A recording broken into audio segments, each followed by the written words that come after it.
He's a professor and graduate program coordinator for the Department of Chemistry and Biochemistry right down the road at North Carolina Central University. Please welcome to the stage Dr. Fei Yan. All ready to go? Hello, everyone, and thanks for coming.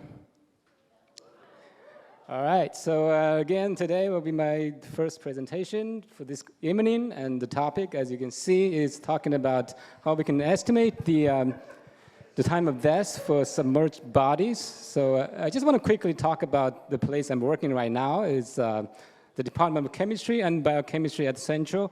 We do have 3-degree programs. The first one is a bachelor's degree in chemistry, including forensic science. And the next one, we do have a standalone master program. We are also part of the PhD program, so-called integrated bioscience. A quick question for the audience. There's supposed to be a sound right now.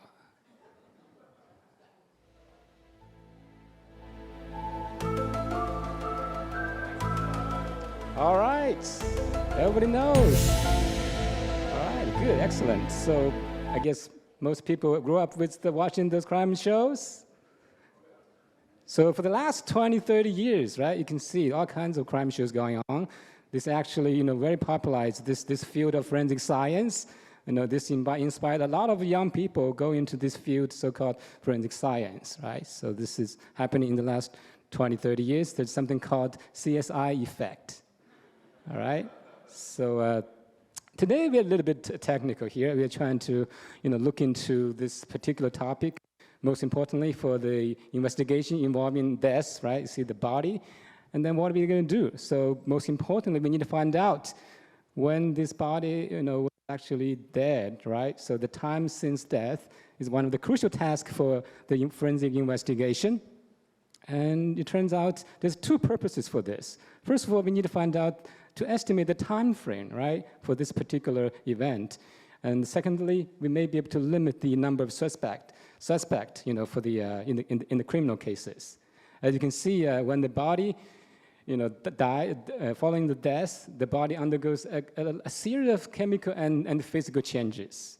For example, temperature drops, the muscle stiffens, and some of the chemical in terms of potassium, the sodium, glucose level actually, either decrease or increase. In the case of potassium, the potassium level is actually increases once the body, ceases the normal activities. As you can see, we have done many kind of research about this, but unfortunately, there's still a big gap, right? There's still, at this point, there's no single method allow us to really be able to detect that.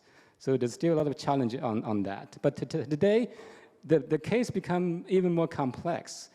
Talking about body found in the water, there's all, the chemical reaction would be very different from what happened on land. And as you look at the statistics, the global, health organization, the number third, the leading cause for the unintentional injury was caused by drowning, and in the United States alone, almost like 3,000 people died of drowning. So it's a big problem right there.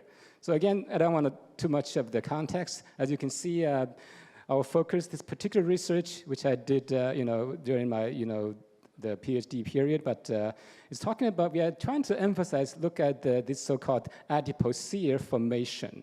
As you can see, our body fat undergoes a couple of chemical changes, talking about, breakdowns, the fats will break down into those, two components. And basically, there's a glycerol component, and there's another piece which will be made of all this long chain so-called fatty acids. There's two types of fatty acids. One is so-called saturated. As you can see, the difference between saturated and unsaturated is the double bond, right? So the second one does not really fully covered with hydrogen. So again, I want to move on with my topic here. We don't have the human body to really study, so we work with the collaboration with the regional crime lab. We use the pig cadavers as a human model, and we decided to put into 3 different types of waters, right? So see what happens. As you can see, we get sample every 2 weeks up to 10 weeks. So we study that using one of the techniques so-called HPLC. Anybody here chemist? HPLC, right? Yes. Yes, that's one of the most powerful technique separation, right? You can separate stuff very nicely, even though they're very much the same, as you can see. Those are the fatty acids which are commonly as part of the adipose sear. You can see the number of carbons, very close, right? 18 carbons, a lot of hydrogens. So they are structurally very similar. The only difference is maybe just a little less carbon. Some of them has the double bond. So HPLC is going to allow us to do just that. So when we started, as you can see, quickly we will be able to identify, when you look at those particularly, look at in second hour, the sample was immersed in the water. This is one type of sample. As you can see, we will be able to see those peaks. One of the peaks is very obvious to us is the oleic acid, right? That's one of the things we're talking about. As you notice, there's double bond in oleic acid, and we also notice that there's a disappearance of that particular peak. Not disappearance, the peak height decreases, while there's something else, is going to appear. So there seems to be a correlation between those two things. So we did our complete study with those 3 different types of samples. So as you can see, there's a very nice trend. As you notice, look at those 3 different types of waters. In the DI water, as look at the ratio, we look at the numbers, right? Look at HPLC. We check the intensity of this so-called 10-hydroxysteric acid and use that divide by the amount of oleic acid. There's a general trend. This number that did increase over time. This happens with the DI water. However, with the salt water, it's a different case, right? Different story. The chlorinated water also happens differently. So the explanation we have is that, as people already noticed, that the transition from one of the fatty acid, in this case oleic acid, to the other fatty acid is all due to the bacterial actions. So the amount of bacteria in the water is going to make a huge difference. So as you can see, we actually be able to, for the first time, be able to come up with a semi-quantitative approach. So we can really tie it to this particular number, right? You can kind of match out, you can kind of get a good estimate if this body is immersed in the water. But in any case, this only works for this pig. As you remember, each sample dot is an average of 6 data points. It's not just one data.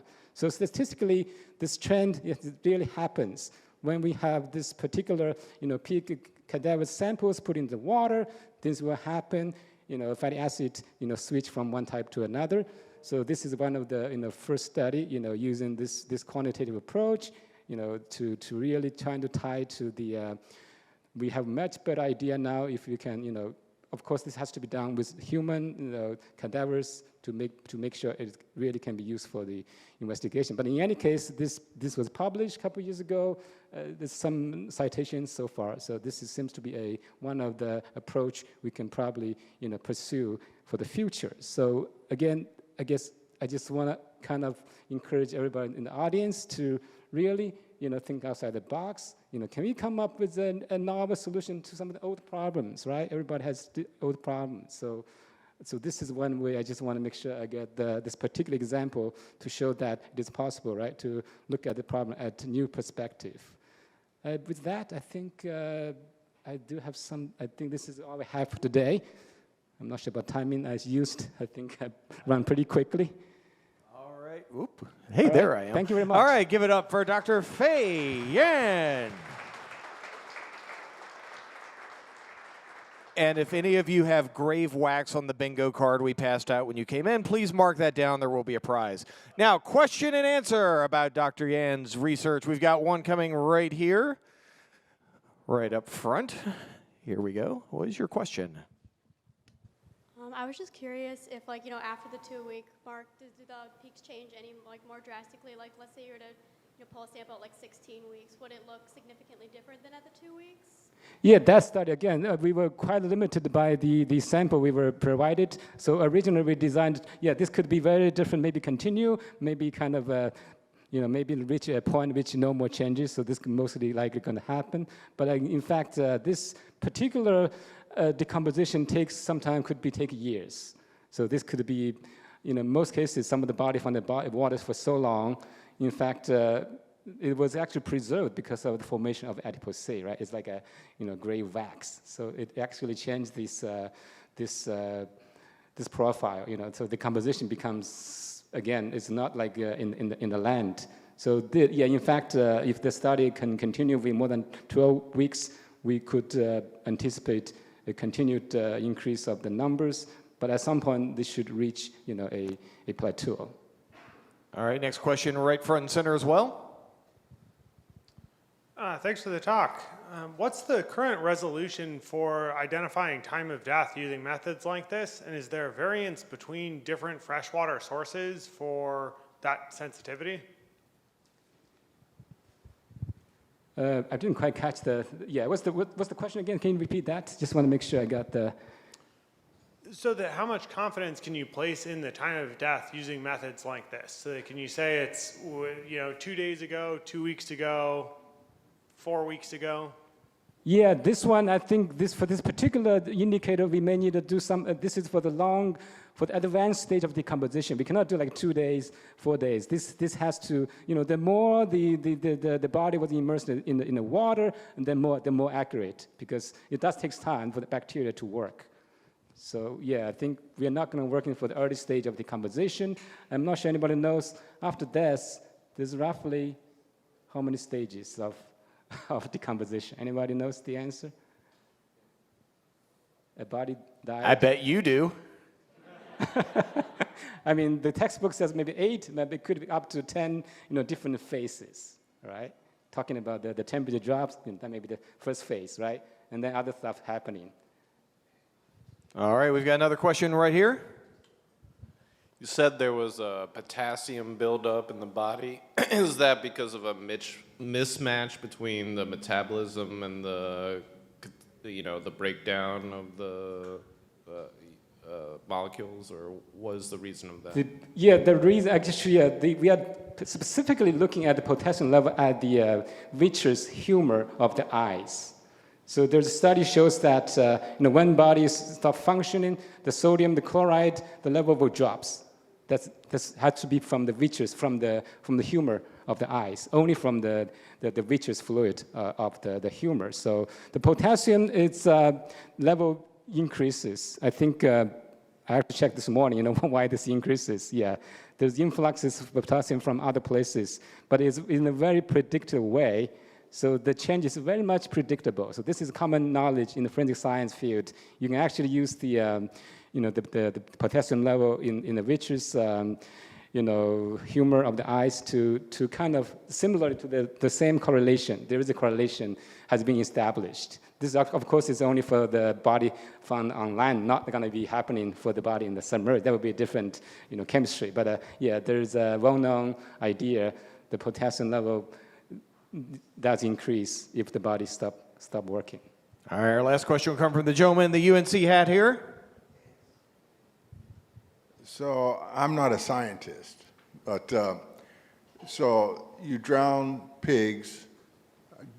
Are these live pigs when they're drowned, and are they anesthetized first, or are they already dead and they're drowned, or how? Yeah, And then I have another question, which is, there's a difference in the water and how the decomposition happens because of bacteria. Can you tell us more about what bacteria we're talking about? Yeah, I did not know that.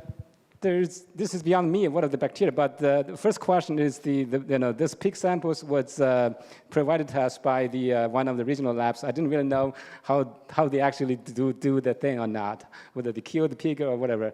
Yeah, I'm not sure about that detail. We are just getting a sample every 2 weeks from them. So at that time, with this collaboration, I just didn't know about this specific detail. But in terms of the bacteria, it's also a well-known in the field of this fatty acid, this adipocere field. I don't know the name of the enzyme. Again, not the particular field, the biologist, the field, but there is an enzyme which actually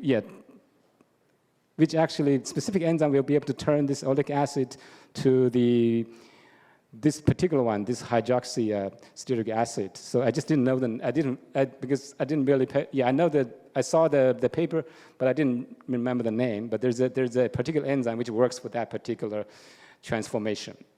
All right, folks, give it up for Dr. Fei. Thank you very much. Yeah. Okay. All right, thanks for all those great questions. I'm going to need an escort back to my car tonight. Y'all are scaring me. Okay, we are moving on to our second speaker of the evening. She's a principal scientist within RTI International's Applied Justice Research Division. Please welcome to the stage, Dr. Jerry Rapero Miller.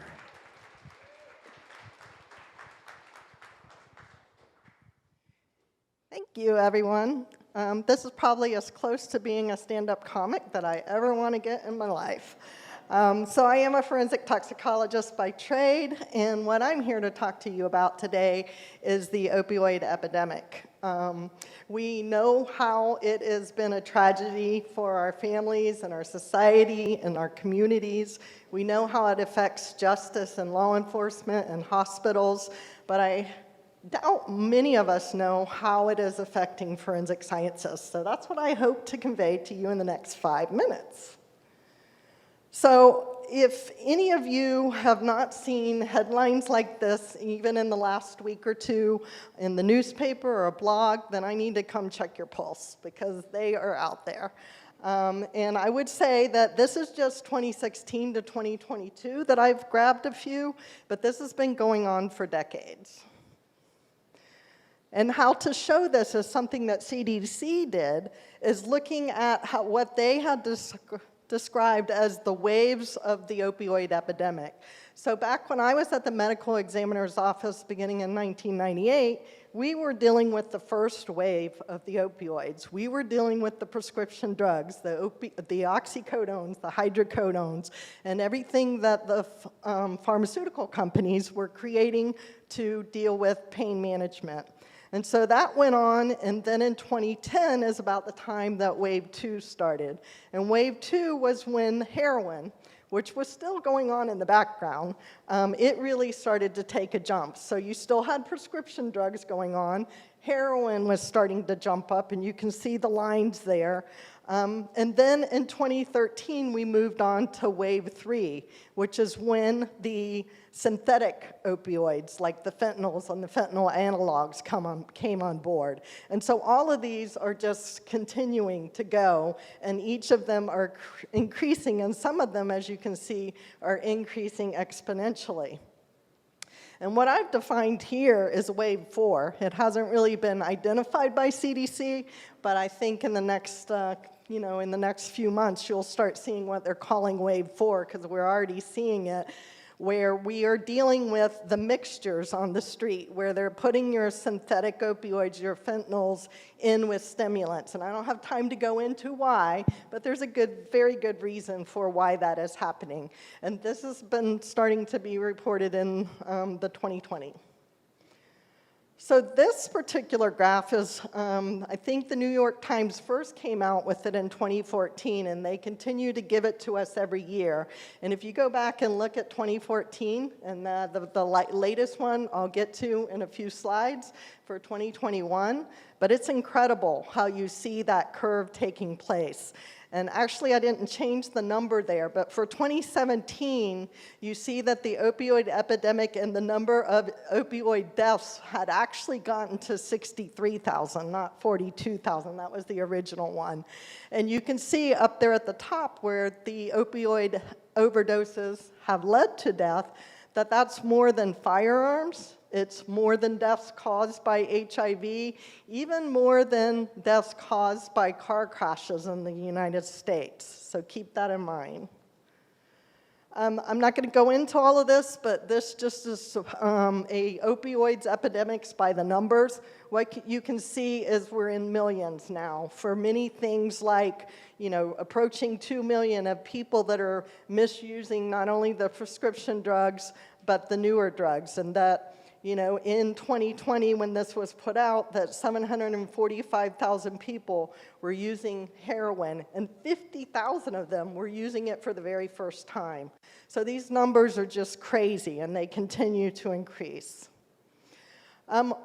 When you think about forensic science and medical legal death investigation and trying to figure out why somebody died, medical examiners and coroners, which are the two components that make up medical legal death investigation offices, are trying to solve or figure out two things. One is the cause of death, or what is the medical opinion that is given by a forensic pathologist or another medical doctor to determine what is the disease or the injury that has contributed or resulted in that person's death.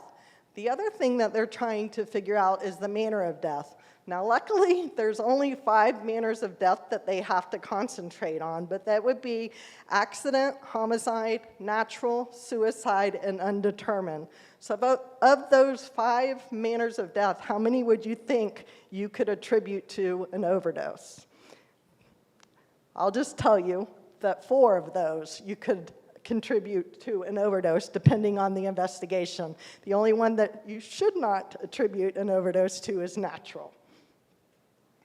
Okay, so I wanted to set the stage for some of our research, but in 2004, 2007, the reason I wanted to give you these is prior to a study that we did in 2018, we were looking at census data that was coming for death investigation that either had not been done or were done in 2004, and then we didn't get an update for 15 years. So I don't know why that is, but hopefully we will start seeing that they're looking at death investigation statistics a little bit more closely and a little bit faster. But prior to 2017, we saw that the overdoses were already tripling and that there were 21,000 deaths and 1 in 20 investigations that were done by a medical examiner coroner's office was happening. You pump that up or look at it just 3 years later, and that number had already doubled in overdoses, and you are looking at 36,000 deaths, and 1 in 12 that were going to the medical examiner coroner's offices was an overdose that needed to be investigated. Fast forward to 2017 and data that my co-authors and I put out looking at the estimated death toll using 2017 US population and age-adjusted death rates. If you look at that top number, in 2017 there were 2.4 million total deaths in the United States. And of that, only 450,000 get investigated by medical examiner coroner's office, because if they're not unnatural or you don't have a reason for somebody to be dead, then they would go to medical examiner coroners. So that's 450,000. Of that, 70,000 were already overdose deaths. So you're looking at 1 in 34 deaths happening in the United States in 2017 were overdoses. And that was 1 in 6 deaths needing to be investigated by medical examiner coroner's offices, because that's the other thing is so many of them don't go to the medical examiner's coroner's office like they should. Now, 2021, I will just say that the numbers are still rising. We are at 3.5 million for total deaths. The 450,000 we don't have yet because we're not getting our census except for every 5 years. But that's going to be the minimum it is, and you're already looking at 1 in 4 investigated deaths. There's a lot here, but that's just to say that if you added up all the pieces of the pie here, you're going to get less than 11,000 employees or staff that work in medical examiner coroner's office to do all that work. In comparison, in law enforcement, we have 1.1 million staff that work in these agencies. And if you look at the autopsy pathologists, that's less than 1,000 of them doing the work that they need to do the autopsies. In comparison to other specialties like radiology, surgeon, oncology, that is 2 to 10 times less than what those specialties are. So this is all about workforce pipeline and something we don't have, and we keep having more and more of these types of deaths happening. So remember the first one I showed you with the New York Times? This is the last one that they put out in 2020, showing that we were already up to 93,331. They haven't put up their new one, but the last number that we had in 2021 was actually 109,000 deaths due to opioid overdose. But you can see we're far beating the firearms, HIV, and car crashes. So with that, that's what I have to give you tonight. Thank you. Excellent. Now it's Q&A time. You've got your questions for Dr. Jerry Rapero-Miller about the opioid epidemic and its effects on forensic science. Oh, look, you're right over here. I'll just go here right now because I don't have to walk as far. So right at the end, you were talking about how there's not enough staff to deal with this and how there's so much in criminal justice. What do you think incentivizes people to go in that direction rather than in the medical direction?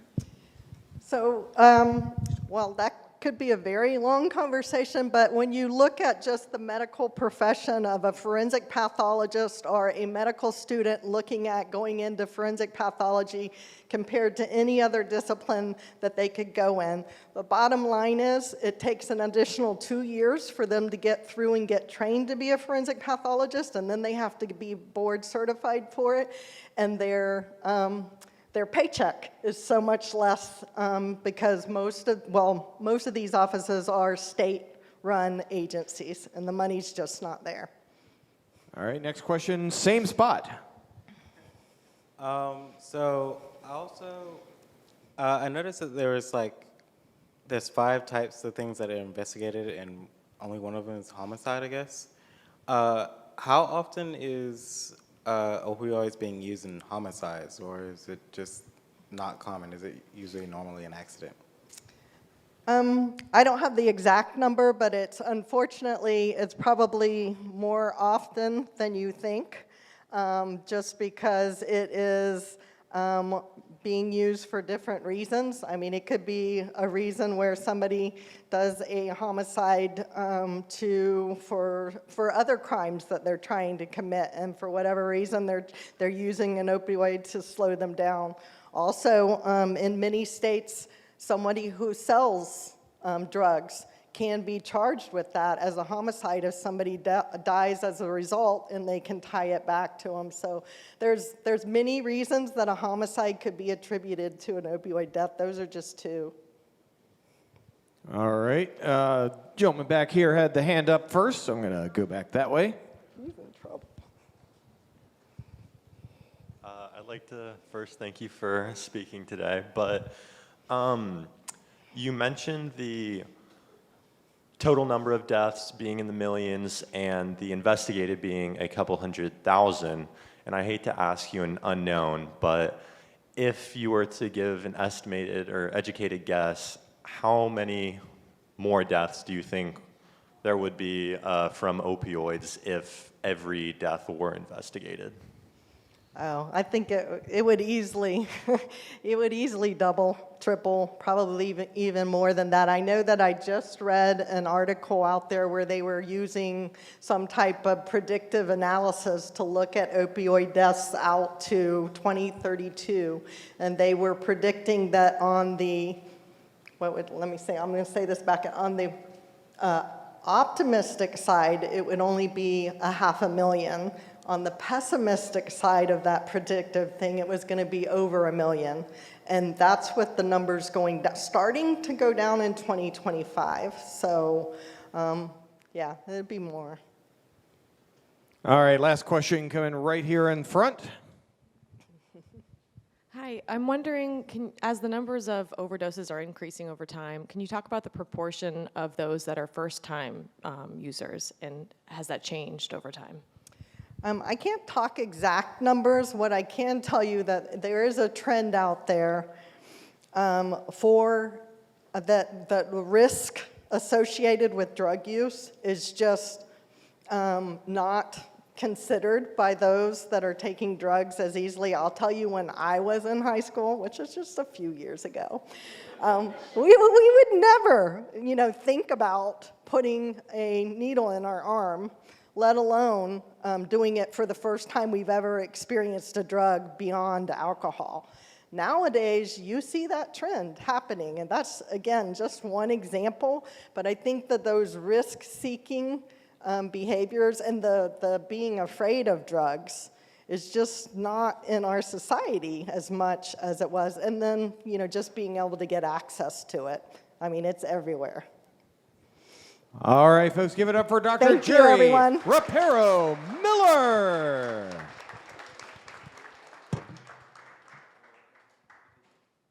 Now, I know there were some questions we didn't get to after the show when the bar opens back up. Many, if not all, of our panelists will be sticking around for a little bit. You can feel free to go up, talk to them, ask them your questions then. Unless you've terrified them, in which case they'll be running for the exits. Please do not chase them.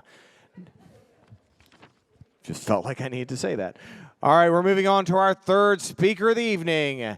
She's worked intensively, that's a word I know, with law enforcement in international efforts to identify victims of war crimes and political murders. Y'all are going to get excited for this one, I know. Please welcome from North Carolina State University, Dr. Ann Ross.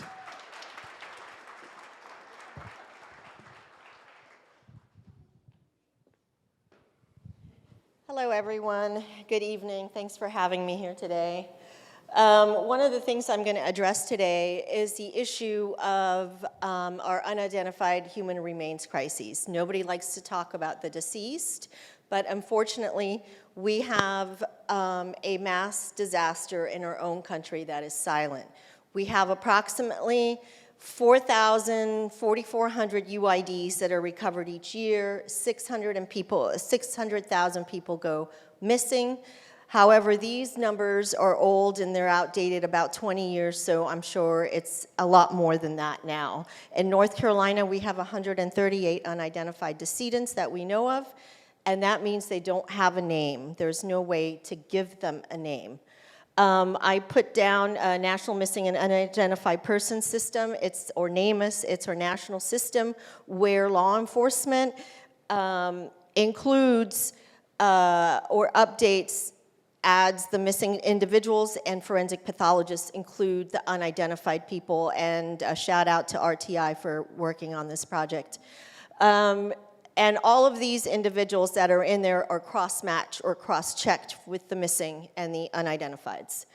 However, we have approximately 40 to 50,000 unidentified human remains in the United States. The NCIC records only about 8,000, so they're obviously under-reporting.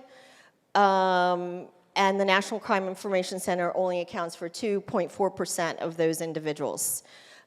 Most of the individuals are foreign-born, meaning they're undocumented or also documented. We have a huge crisis on the US-Mexico border. We have unique challenges that the system that we use is based on the FBI for CODIS or DNA. However, that is tailored to American citizens. If you're not in CODIS, your chances of getting identified are pretty slim. The demographics are unidentified are predominantly male, foreign-born, adult, Black, Indigenous, people of color. We have individuals that are at risk, such as drug addiction, prostitution, substance abuse, the mentally ill, and the marginalized. So the individuals that we see that are unidentified were those that were marginalized in life and then become marginalized in death as well. Why do we have unidentifieds? Well, you have so many active cases. Even you turn on the news every day, all the mass shootings, other deaths, that those become cold very rapidly if you cannot solve that case. Law enforcement are understaffed. They're underfunded. There's also a lack of interagency communication, and as well as Dr. Rapero Miller mentioned, that all areas of forensic sciences, including our medical examiners or coroners, were understaffed and underfunded and underpaid. So the normal time frame is believed that if a case is not solved within 72 hours, it is perceived as likely to ever being solved. Again, it's a lack of cooperation with agencies such as law enforcement, medical examiners, and also the United States, compared to other countries, is an entire continent, right? And all of our states and a lot of the individuals that we have here, they're very transitory in nature. So you may have been born in Florida, but you move for a job to the West Coast, and we have a lot of transient individuals, especially, the triangle as well. Another thing that we deal with a lot is also the media has a role to play in this. We actually have a missing white women syndrome.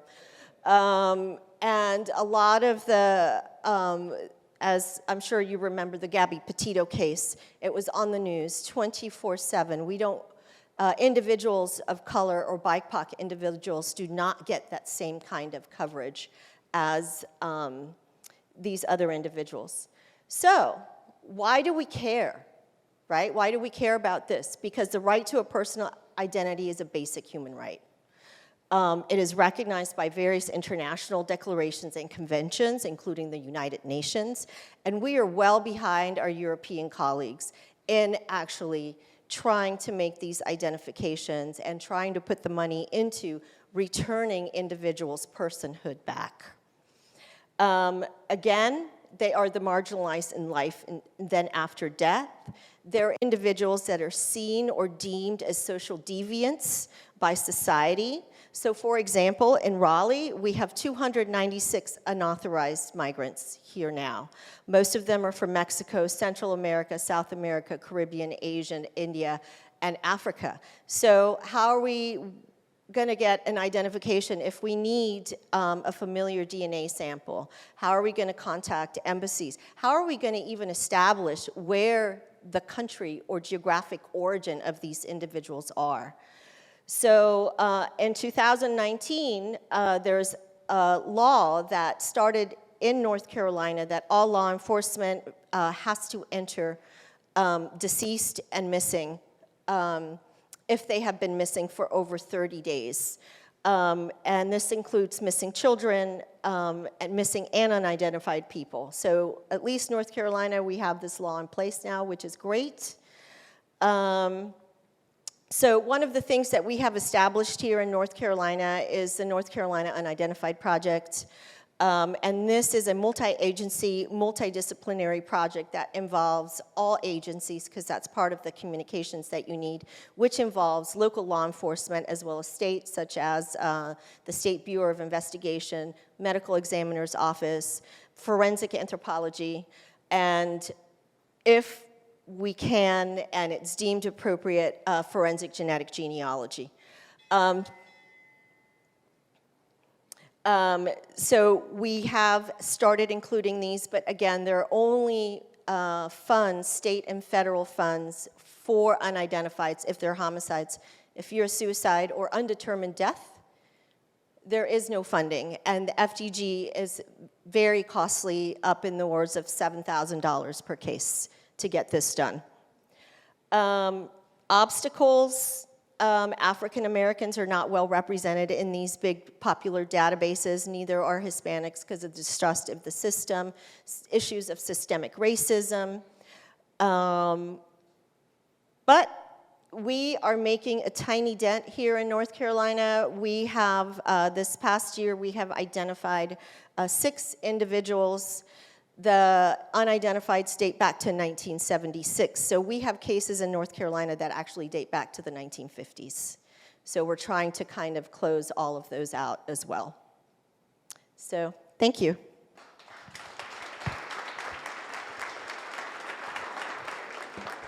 All right, Q&A time with Dr. Ross. We've got questions coming from our audience.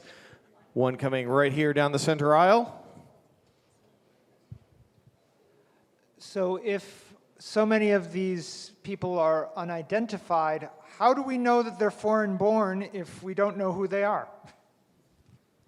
That's a good question. We don't at first, right? So we, as a forensic anthropologist, my job, if the person is unrecognizable, we develop what we call a biological profile, or provide you with the demographics of what that person look like when they were alive. And so we can get some clues that way, and we have some software. For example, you can digitize the skull and it will tell you let's say if the individual's is likely South American, Southeastern European, and that kind of takes us down one route. And we also use heavy isotopes and light isotopes. You literally are what you eat, so it depends on those isotopic values. We can actually find out from your teeth where you grew up as a child, and from other bones such as a rib or something else where you spent the last few years of your life. So we put all of this together and kind of paint you a picture. Fascinating stuff. All right, we've got a question back in the corner. I'm coming, I got little legs, hold on. All right, all the way in the back, your question. I'm very curious, do you have any ideas about what it would take to get publicity for the marginalized, for the not pretty white people that make the news, they get all the publicity, get all the attention, and yet you have all these people, you know, who are ignored.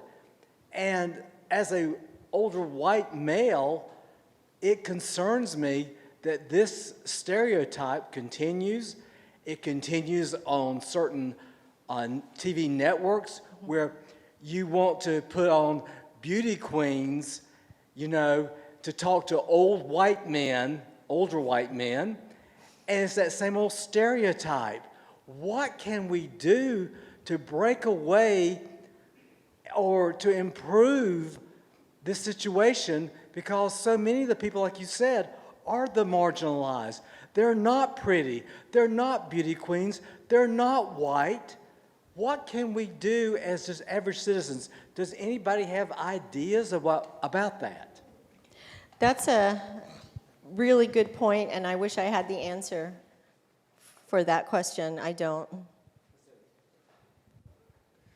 Okay, good times. All right, so we've got our final question coming right here. Thank you for the talk, but can you speak to the cost that went into those 6 cases that you've cleared, and how does that affect, I mean, how does the cost affect this process? It's highly prohibitive. So the reason why we triage those cases is to deem which cases would be the easiest to solve first. And then we work on some of the other cases, yeah. And those are working, these cold cases, in between your active cases, right? So again, it's a time issue as well. All right, I think we actually do have time for one more question. I saw you're way too eager, sir. My God. All right, last question. Sorry, and I know this isn't even like necessarily the area that you were speaking on, but I couldn't help but think of the rape kits that have been in the news in North Carolina. There being a great backlog of unprocessed rape kits. Are there correlations between kind of those, like the same bottlenecks facing that sort of pathway as there are to this? I'm not sure if it's the same pathways, because those are usually submitted by law enforcement, and I think in general the DNA labs are backlogged.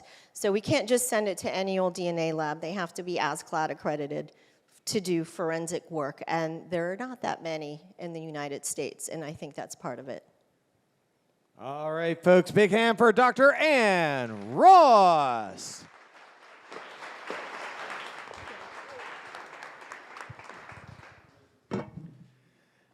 And now we've moved on to our final speaker of the evening. He's a leading scholar of criminal justice outcomes from Duke University. Please welcome Brendan Garrett. Great, thank you. It's great to be here. So I'm not a scientist of any kind. I'm a lawyer and a law professor at Duke. I do work on a number of different aspects of the criminal system. I teach evidence, I'm teaching evidence right now, and forensic evidence certainly comes up quite a bit when you teach the rules of evidence. There's me. I wrote a book called Autopsy of a Crime Lab, which came out a little over a year ago, and the idea was, to dig into the issues that face crime lab work, the types of forensics that we use in court in criminal cases. And so somewhat distinct from some of the things we've been hearing about tonight where you're trying to identify why did someone die, who is that person, the questions become more pointed when you're in a courtroom and the stakes involve life and liberty for a defendant. And there are public safety concerns, obviously. You want to bring the correct person to justice. I do other work. I do a lot of work tracking data on plea bargaining. We're doing these pilots around the country trying to document the plea bargaining process. So most cases don't go to trial. In most cases, you're not going to have an expert on the stand explaining what they did in the crime lab. Instead, the parties are going to look at some documents and plead a case out. That happens, in 90+% of felony cases in this country. And so it makes it all the more important that we know that the evidence is reliable, because most cases won't actually be looked at that carefully. They will not see much light in a courtroom. They will be negotiated in the hallways through the kind of sausage making of the plea bargaining process. I also do a lot of work on bail reform. I'm the court monitor in a misdemeanor bail reform consent decree in Houston. A lot of people spend a lot of time in jail before they are proven guilty. People are innocent until proven guilty, but that doesn't mean you won't be put in jail pre-trial. And so the criminal system is complicated. The focus tonight is on forensic evidence.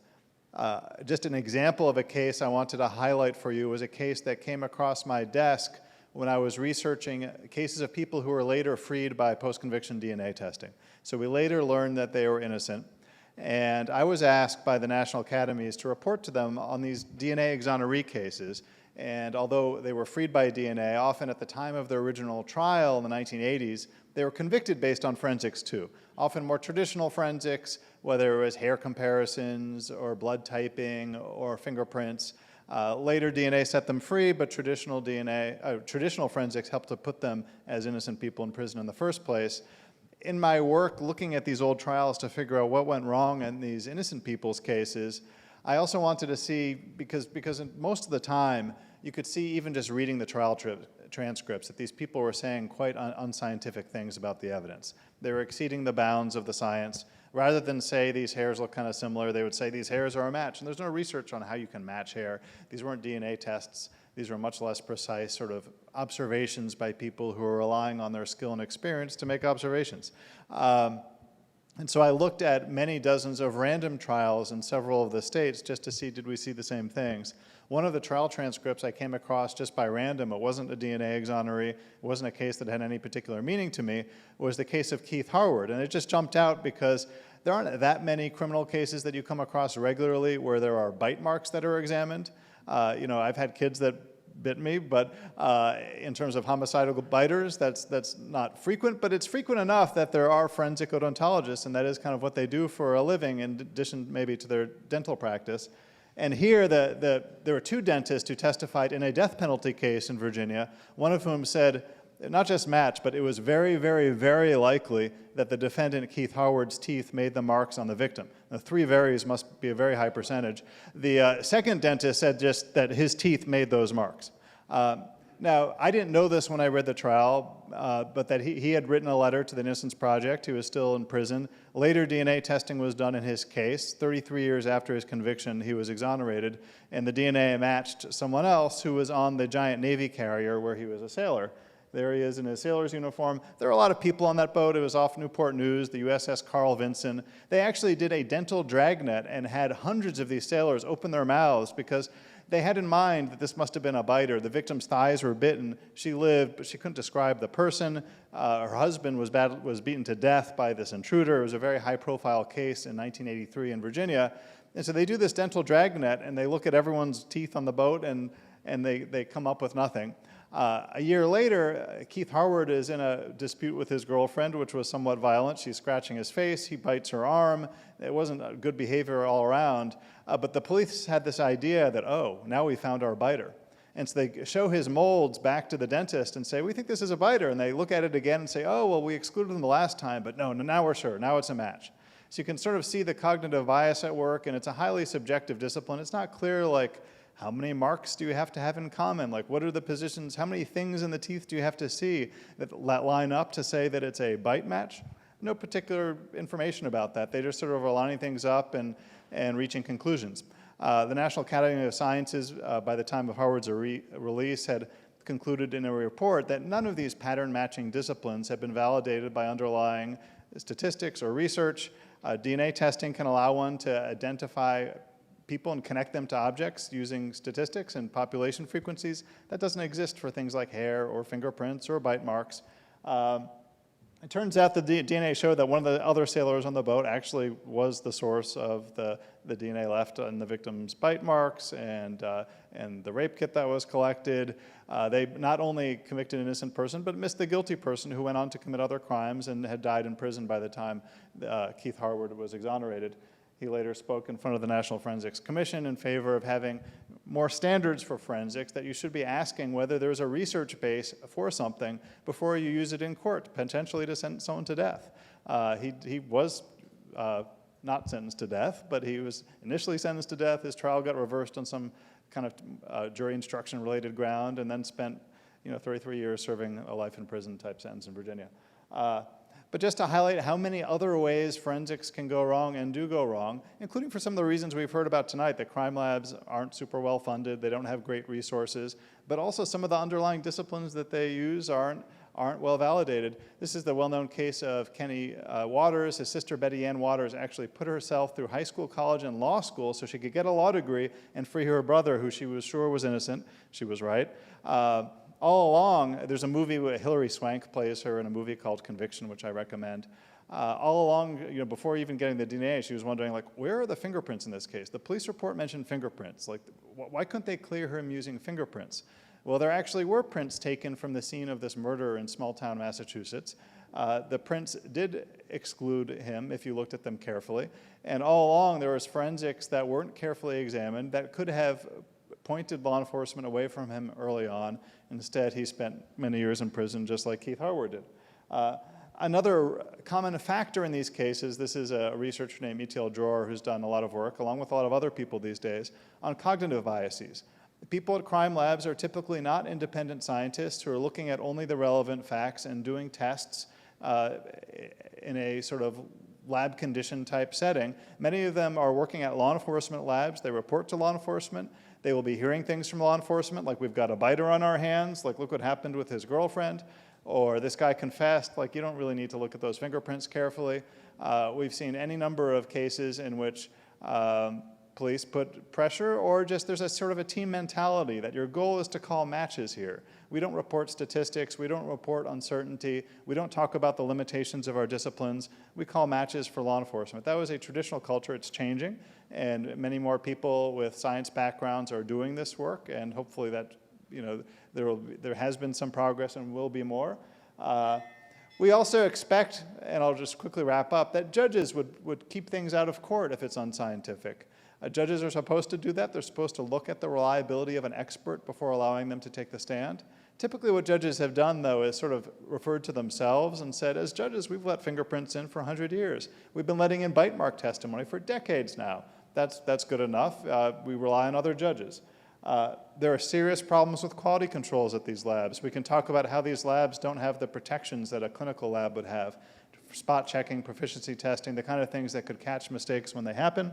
I'll stop there, and thank you very much.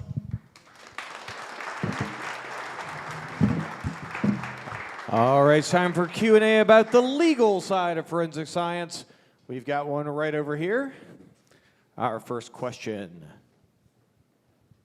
So I know you talked about fighting the implicit biases in the forensics. How do you fight that in the law as well for people who have been convicted, have objective scientific evidence come forward that exonerates them, but maybe the appeals court or whoever doesn't want to overturn the original verdict? So we know there are people who have been exonerated who are still sitting in jail for these crimes. How do you fight that piece of it?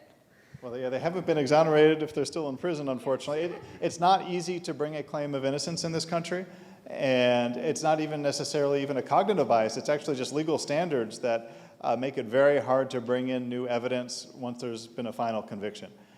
Many states, North Carolina is one of them, have passed laws trying to open up some new avenues to bringing in new evidence of innocence.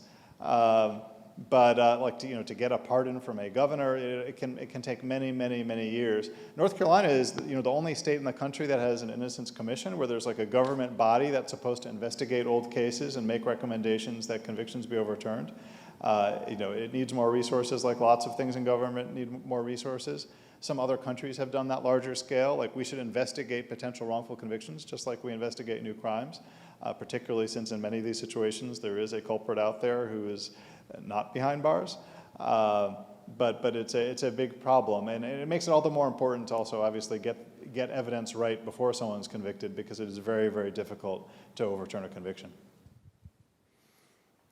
All right, other questions? We've got one. We'll go to the back, and then we'll come up here to the front. So I was wondering, with the judges, they have some, bias in the things they permitted before, but there's also some bias that comes from just like the jury with watching TV and all the TV programs, having the expert say, oh, it's absolutely this bite mark. Would you say that should be combated with the people, saying this is the thing? So I do a lot of mock jury research, and at this point I've surveyed tens of thousands of lay people, placing them in the position of jurors, showing them different versions of evidence. What we've seen is there isn't a problem in this country of people uncritically accepting science, for better or for worse. People don't necessarily trust experts in this country. But that said, if someone comes before you and says, I'm trained, I have expertise, I can look at these prints or these hairs or these bullet casings and call it a match. People tend to accept them at their word, but they do want to know, like, well, how good is this person who says they are an expert? So when we've done studies and given people information to say that, look, there have been some validation studies done, there have been some studies looking at the reliability of fingerprint work, and this is what we know about the error rates. People react very strongly to that. Or if you tell them that, look, this expert has been proficiency tested, which in real life they really aren't, even at accredited labs. They're kind of bogus and very simple, minimal tests. But if you told someone about a demanding test that someone was given and you knew how good they are at the thing they say they're an expert at, jurors really react to that. They want to know, how good is this expert? They don't normally hear that in court, which is a problem. But we haven't found any sort of impact of watching CSI-related shows or any of those kinds of things. If anything, though, what the problem is that people just sort of assume that you can do this matchmaking, that you can connect objects to people or to weapons or whatever without qualification, because they've never heard that there's any particular unreliability. They don't realize that there are subjective elements to all these analyses, and they're not told that in court. All right, last question coming from the lady in the pink right here. Okay, so you've talked a lot about like inconsistencies in original cases, but my question is, on what basis can the case of an imprisoned person be reopened? Like, what stops someone who is actually guilty from saying like their case needs to be reconsidered? So someone could try to reopen their case. It's very, very difficult. So normally, innocence, even strong evidence of innocence is not enough to reopen a case. You have to show that there is, in federal court, a constitutional violation. In most state courts, you also have to show some kind of other constitutional violation that happened at your trial in addition to innocence. The states that do have sort of writs of innocence require a very powerful showing of innocence to even sort of get in the door and make an argument that your case should be reopened. So it's really, really hard. It takes many years. Law schools like Duke have wrongful convictions clinics where they try to represent people who have powerful claims that they were wrongly convicted, and those cases can take 5, 10, 15, 20 years. And even where there is quite compelling evidence of innocence, it's a long road. For people where it's sort of the opposite, there's quite convincing evidence of their guilt, there are still sometimes errors that they can address. Like there can be errors in sentencing where you did the crime, but you were supposed to get a 3-year sentence and not a 6-year sentence. So there are some situations where those errors can be addressed, not really very easily either, but that is a possibility.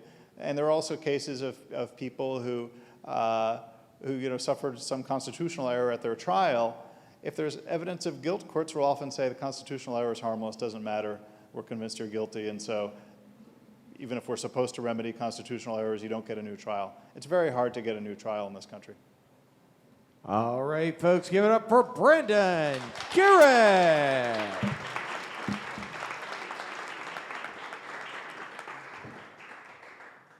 Well, that was fun, wasn't it? All right, we have reached the end of RTP 180 Forensic Science for October of 2022. Once again, some, if not all, of our panelists will be sticking around after the show. If you did not get a question answered, or you'd just like to tell them hi, or you're potentially guilty and you need some help, please reach out to them. They will be glad to stick around. We will be opening the bar up in a minute. But I need to tell you about November's social media, the other side of true crime. We'll have 5 panelists up here talking to you about social. I wish I was kidding. We'll have 5 panelists up here talking to you about social media. Once again, doors open at 5 o'clock, shows at 6 o'clock. Beer, popcorn, the whole 9 yards. You know it, you love it. On behalf of RTP 180, presented by RTI International, as always, I've been your MC, Wade Minter, saying thanks for coming out and have a safe journey home. Good night, everybody.